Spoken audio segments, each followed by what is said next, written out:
স্বচ্ছতার সাথে পরিচালিত। ইনশাআল্লাহ। সকল ধর্ম, রাজনৈতিক, সামাজিক গোষ্ঠীকে সাথে নিয়ে একটি ঐক্যবদ্ধ প্ল্যাটফর্ম আমরা তৈরি করতে চাই ইনশাআল্লাহ। যখন আমাদের এখানে যোগ্য এবং সামাজিক সম্ভ্রান্ত লোকদের বিচরণ বৃদ্ধি পাবে, আমার বিশ্বাস সকল ধরনের অবৈধ অশ্লীল কার্যক্রম বন্ধ হবে ইনশাআল্লাহ। আমাদের এটা। এবং এই মাদক এবং ধর্মীয় পরিবেশ বিঘ্ন হয় এমন কাজ বন্ধ হচ্ছে, কারণ সম্মানিত লোকদের যাতায়াত কমে গেছে। আমরা যখন তাদের উপস্থিতি এখানে বৃদ্ধি পাবে, ইনশাআল্লাহ সব কিছু দূর হয়ে যাবে আমাদের বিশ্বাস ইনশাআল্লাহ। এবং এখানে অভিযোগ আছে যে এই ধর্মীয় প্রতিষ্ঠানে চাঁদাবাজি হচ্ছে, এটা আমরা ঘোষণা দিয়েছি আগেই, আমরা চাঁদা গ্রহণ করি না এবং ইনশাআল্লাহ ঢাকা 14 কোথাও চাঁদাবাজি আমরা হতে দেব না ইনশাআল্লাহ। আমরা মাদক সেবন করি না, মাদক চক্রের সাথে কোনো যোগাযোগ রাখি না। ইনশাআল্লাহ ঢাকা 14 আসন মাদক মুক্ত করবো আমরা ইনশাআল্লাহ, এবং সেটা শুরু হবে মাজার কমপ্লেক্স থেকে ইনশাআল্লাহ। ইনশাআল্লাহ। এখান থেকে শুরু করলে আগে ভালো হবে।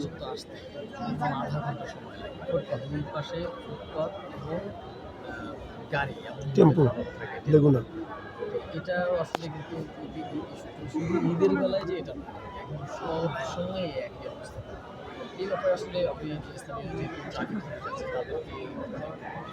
এখানে এই যে রাস্তা দখল করে ফুটপাতে মার্কেট বসানো হয়েছে, এর প্রধান উৎস হচ্ছে কিছু রাজনৈতিক অসৎ ব্যক্তি। জি জি জি। এর পেছনে প্রধান কারণ, যেহেতু আমরা বিরোধী দলে আছি,